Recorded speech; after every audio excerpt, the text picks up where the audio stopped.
Hai semuanya, kali ini saya akan membahas mengenai faktor risiko dari suatu penyakit. Apa sih faktor risiko itu? Faktor risiko merupakan hal-hal atau variabel yang terkait dengan peningkatan suatu risiko, dalam hal ini penyakit tertentu. Faktor risiko juga dapat diartikan sebagai karakteristik, tanda atau kumpulan gejala pada penyakit yang diderita individu yang sama secara statistik berhubungan dengan peningkatan kejadian kasus baru berikutnya. Berikut ini saya akan membahas faktor risiko dari beberapa penyakit. Yang pertama yaitu faktor risiko penyakit kusta. Ada beberapa variabel yang menjadi pemicu terjadinya penyakit kusta. Di antaranya yang pertama, jenis kelamin. Jenis kelamin merupakan salah satu faktor risiko terjadinya penyakit kusta, yaitu laki-laki mempunyai risiko 2,3 kali lebih tinggi terkena penyakit kusta dibandingkan dengan perempuan. Namun, secara statistik, gender tidak signifikan terhadap kejadian penyakit kusta. Jenis kelamin memang belum dilaporkan sebagai pemicu langsung timbulnya penyakit kusta. Namun, berdasarkan penelitian Scholar, penyakit kusta lebih banyak terjadi pada laki-laki daripada perempuan karena laki-laki lebih aktif secara fisik sehingga dapat melemahkan daya tubuh. Dengan daya tahan tubuh yang lemah, itu memungkinkan mudahnya bakteri kusta untuk masuk ke dalam tubuh dan terjadinya infeksi kusta dalam tubuh itu. Faktor risiko yang kedua yaitu tingkat pendidikan. Pendidikan merupakan salah satu faktor risiko penyakit kusta. Dengan pendidikan yang rendah memiliki risiko 2,8 kali lebih tinggi terkena penyakit kusta dibandingkan dengan orang yang berpendidikan tinggi. Dan secara statistik, pendidikan mempunyai pengaruh yang signifikan terhadap kejadian kusta. Dalam teori Holt Belief Model, menyatakan bahwa tingkat pendidikan dapat mempengaruhi prevalensi penyakit kusta. Artinya, semakin tinggi pendidikan, maka semakin rendah faktor risiko responden terkena penyakit kusta. Yang ketiga yaitu pekerjaan. Salah satu faktor risiko penyakit kusta adalah jenis pekerjaan. Petani atau buruh memiliki risiko 3,5 kali lebih besar terkena penyakit kusta dibandingkan dengan masyarakat yang pekerjaannya bukan petani atau buruh, dan pekerjaan secara statistik signifikan dalam prevalensi kusta.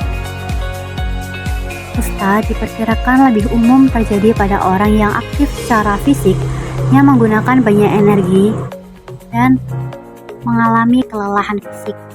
Kelelahan fisik dan stres kerja pada penderita kusta menimbulkan gangguan umum yang dapat memicu peningkatan respon imun seluler dan reaksi kusta. Yang keempat yaitu kepadatan hunian. Faktor risiko kepadatan penduduk dengan prevalensi kusta menunjukkan bahwa risiko tertular kusta sebesar 7,4 kali lebih tinggi di perumahan padat dan signifikan secara statistik. Kepadatan penduduk mendukung penyebaran penyakit kusta baik melalui droplet yang menular maupun melalui udara.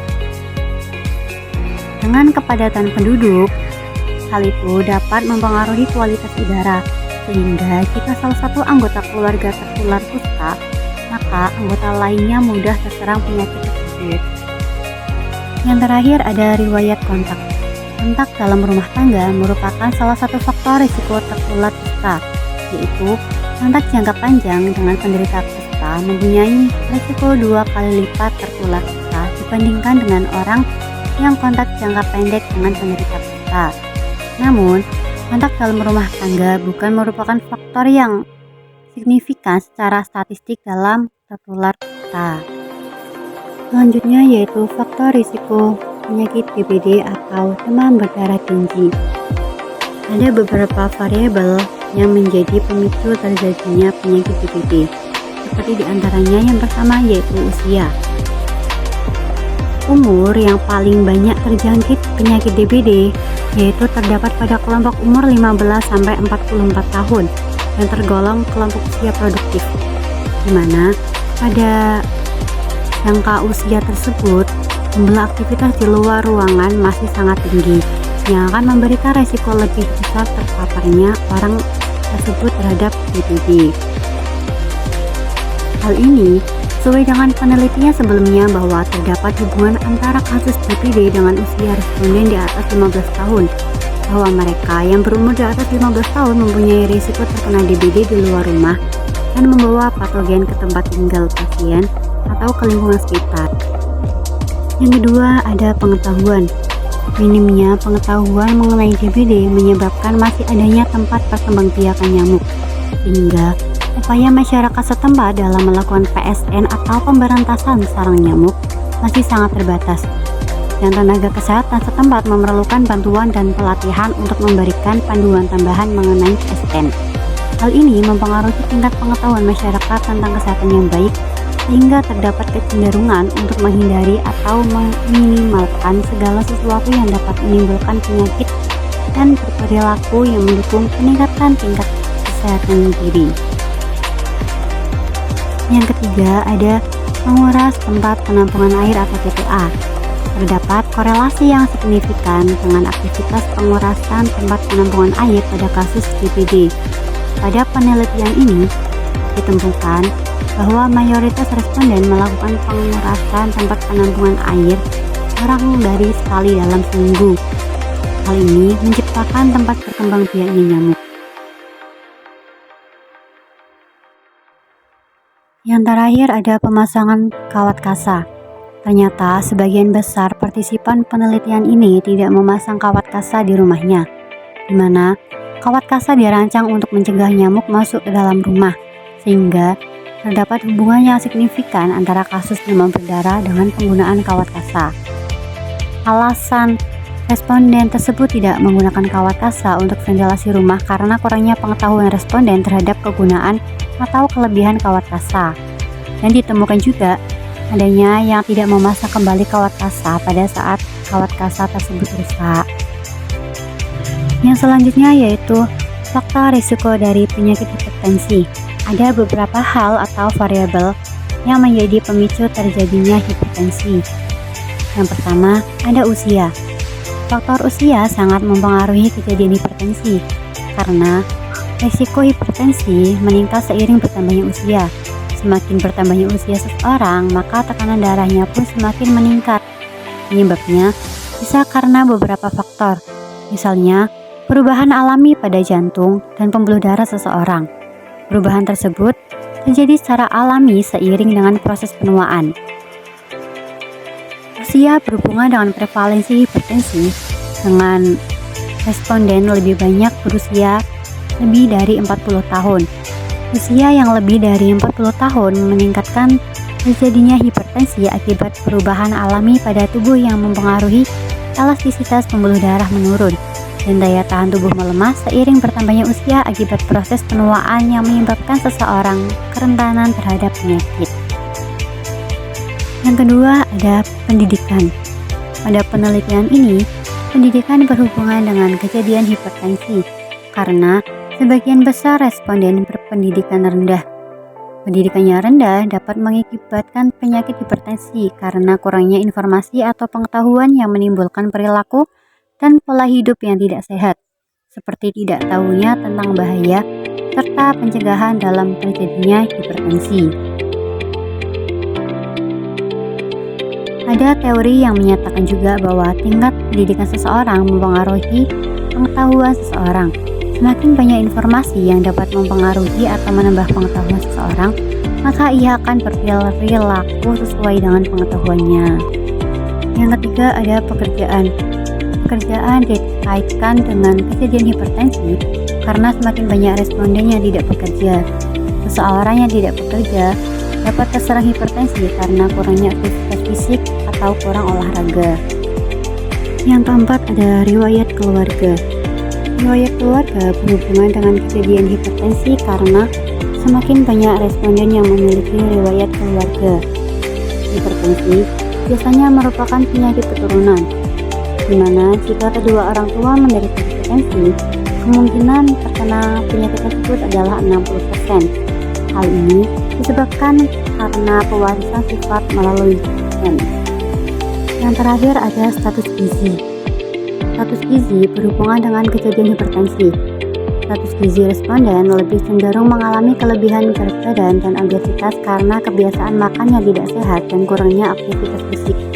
Hal ini konsisten dengan teori bahwa kelebihan berat badan meningkatkan detak jantung dan kadar insulin darah, di mana semakin berat massa tubuh, semakin banyak darah yang dibutuhkan untuk mengantarkan oksigen dan makanan ke jaringan tubuh. Artinya, volume darah yang bersirkulasi melalui pembuluh darah meningkat sehingga meningkatkan tekanan pada dinding arteri. Risiko relatif terjadinya hipertensi pada penderita obesitas 5 kali lebih tinggi dibandingkan pada penderita dengan berat badan normal. Faktor risiko yang selanjutnya yaitu faktor risiko penyakit diabetes. Ada beberapa variabel juga yang menjadi faktor pemicu terjadinya penyakit diabetes. Seperti diantaranya yang pertama yaitu jenis kelamin. Prevalensi diabetes lebih tinggi pada kelompok perempuan dibandingkan kelompok laki-laki karena menopause secara fisik mendukung distribusi timbunan lemak sehingga perempuan lebih mungkin mengalami peningkatan IMT.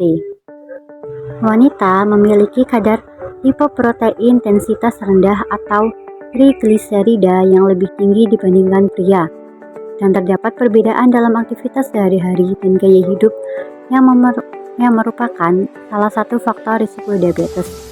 Pria memiliki faktor risiko terkena diabetes karena jumlah lemak tubuh pada pria meningkat karena risiko gangguan metabolisme, obesitas sentral yang menyebabkan banyak lemak menumpuk di sekitar perut. Yang kedua ada usia. Usia dikaitkan dengan diabetes. Pertambahan usia merupakan salah satu faktor risiko terjadinya penyakit diabetes karena secara fisiologis salah satu faktor terjadinya lansia adalah melemahnya fungsi sel beta pankreas pada sistem endokrin. Usia berhubungan dengan diabetes karena banyak penderita diabetes yang berisiko. Hal ini dikarenakan orang biasanya mengalami perubahan fisiologis yang besar setelah usia 40 tahun, terutama pada kelompok obesitas sehingga menjadi tidak sensitif terhadap insulin. Yang ketiga ada aktivitas fisik. Aktivitas fisik meningkatkan insulin dan menurunkan kadar gula darah. Hasil penelitian ini menunjukkan bahwa tidak ada hubungan yang signifikan antara aktivitas fisik dengan kejadian diabetes. Namun, individu yang kurang aktivitas memiliki risiko 1,3 kali lebih tinggi terkena diabetes. Kurangnya aktivitas fisik menyebabkan insulin meningkat dan menurunkan kadar gula darah, sehingga zat makanan yang masuk ke dalam tubuh tidak terbakar, namun tertimbun menjadi lemak dan gula. Yang terakhir ada tekanan darah tinggi. Penderita hipertensi memiliki risiko sebesar 3,125 kali lebih tinggi terkena diabetes dibandingkan orang tanpa hipertensi. Hipertensi merupakan faktor risiko yang dapat menyebabkan resistensi insulin dan hiperinsulinemia serta merusak sel beta pankreas. Beberapa literatur mengaitkan tekanan darah dengan resistensi insulin. Pengaruh hipertensi terhadap diabetes disebabkan oleh penebalan pembuluh darah sehingga menghambat pengangkutan glukosa dari darah. Cukup sekian yang dapat saya sampaikan pada video kali ini. Semoga video ini dapat bermanfaat bagi kalian yang mau melihat video ini. Terima kasih. See you.